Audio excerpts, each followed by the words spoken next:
Hello everyone, this is Pico Entertainment and we are back again, and here now we have another video for you, and we're going to talk about an episode standout for House of the Dragon Season 1 Episode 5 titled We Light the Way. Now there will be spoilers throughout this episode, so just beware when going into this overall video. Now overall this wasn't the best or the most eventful episode of the series, but there were still plenty of twists and revelations to keep me very invested in the story, as what I have been mostly throughout the entire series so far. And this episode was very significant as it's the halfway point of the season, and also in keeping with the big time shifts, this will be the last time that we see characters Rhaenyra and Allicent played by actresses Milly Alcock and Emily Carey. Which, as this series, will be quite a jarring adjustment, as both actresses I believe has played their roles very well, and it'll be very much of a challenge for the adult actors Olivia Cooke and Emily Darcy to try and stand up well in comparison and make the same type of impression as what we've seen from the previous actresses. And as mentioned during this episode, we got several developments throughout the story, the first being with Daemon assumingly killing his arranged wife Lady Rhea by causing her to fall off her horse, leaving her paralysed, therefore crushing her head with a stone.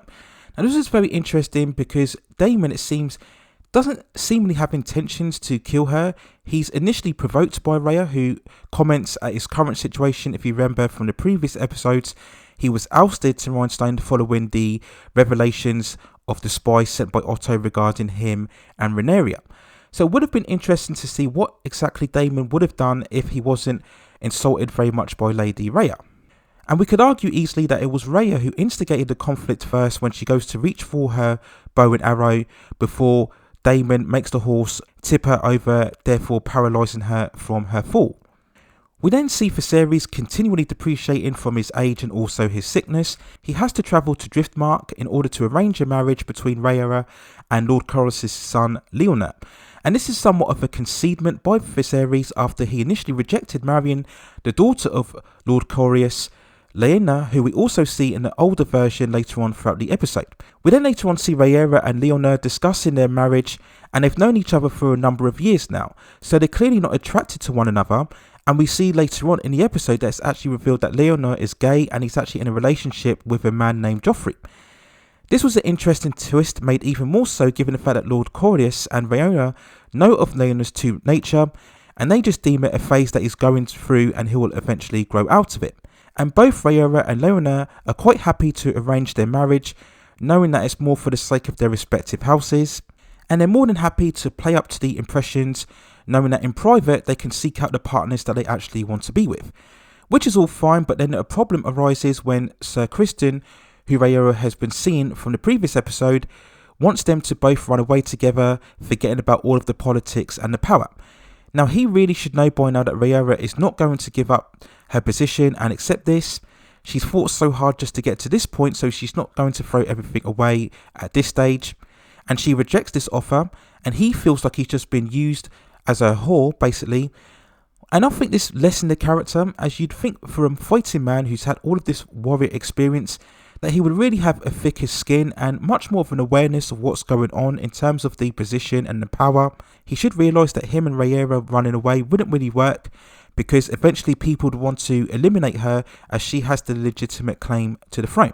We then catch up with Allicent, who has a final meeting with her father Otto, who if you remember was ousted, where he first alerted Viserys to the revelations regarding Daemon and Rhaenyra. Now initially Allicent blames Otto for trying to push the issue too far in terms of asserting a position amongst the throne, and Otto reminds her that even if Rhaenyra ends up being queen, it will never last, as many people would conspire to overthrow her, and this is very much the beginning signs of an eventual war within the kingdom.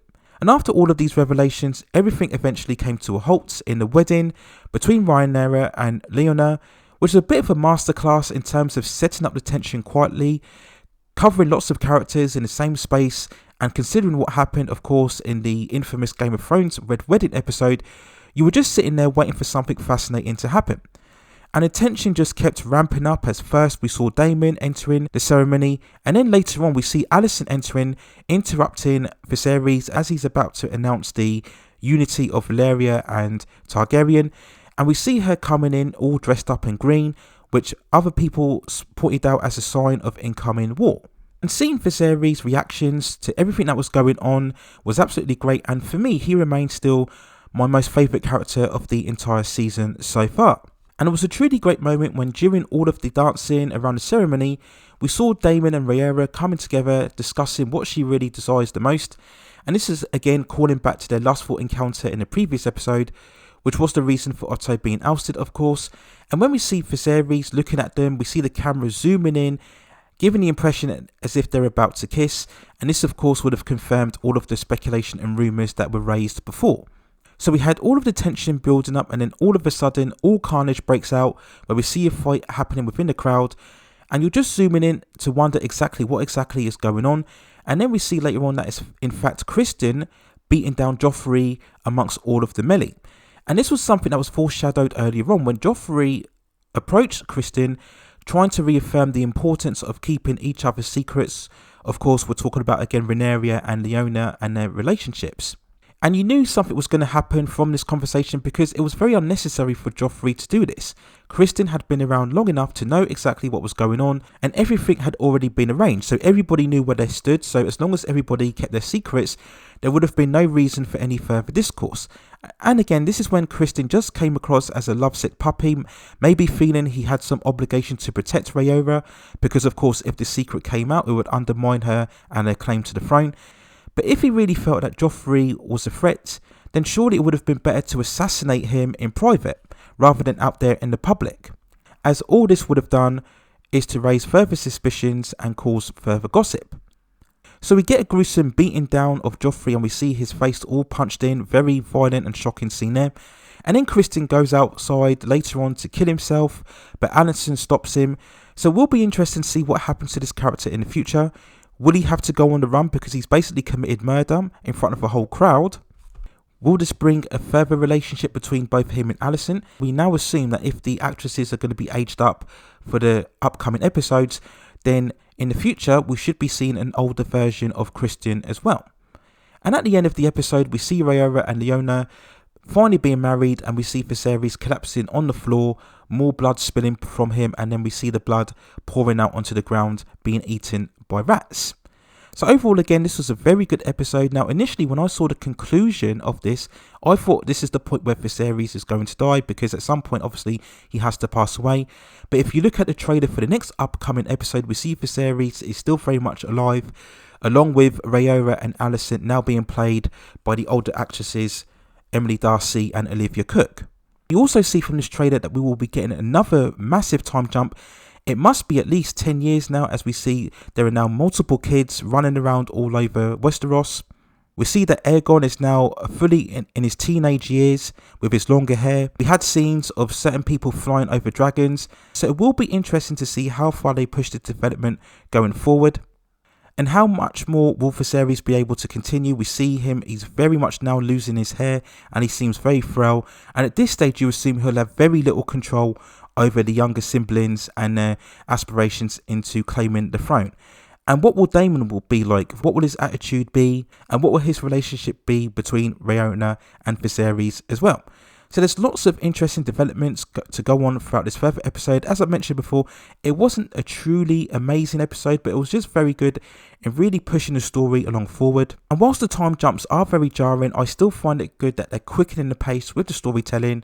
It just makes each episode very much involving and just adds a lot of momentum and energy to the storylines overall. So those are my overall thoughts and feelings and review of the 5th episode of House of the Dragon Season 1. Let me know what you think in the comments below. How do you think this compared to the Red Wedding incident in Game of Thrones? And what do you think of House of the Dragon so far as an overall show? I know it's gained a lot of very positive reception amongst both fans and critics. Do you think it's holding up well in comparison to Game of Thrones? And do you think it's a bit unfortunate that the younger actresses are going to be replaced, as I felt they were doing a very good job? And how do you think the show will continue to prosper now that we will be getting a very much shift in terms of the cast of actors now involved? Let me know what you think in the comments, and if there are any other episode standouts between now and the end of the season, I will continue to cover those. And of course, when the season ends, I will provide reviews for both the season finale and also the season overall, so look out for that commentary on the future within the channel. And if you have any other television shows or movies or any other topics that you'd like to see me cover, then also drop me a suggestion and I will see if I can provide that commentary for you on the future within the channel. Please also hit and like those subscription and notification buttons so I can provide you with more high quality content like this in the future. But that's it for now. Take care of yourselves, and I will see you very, very soon.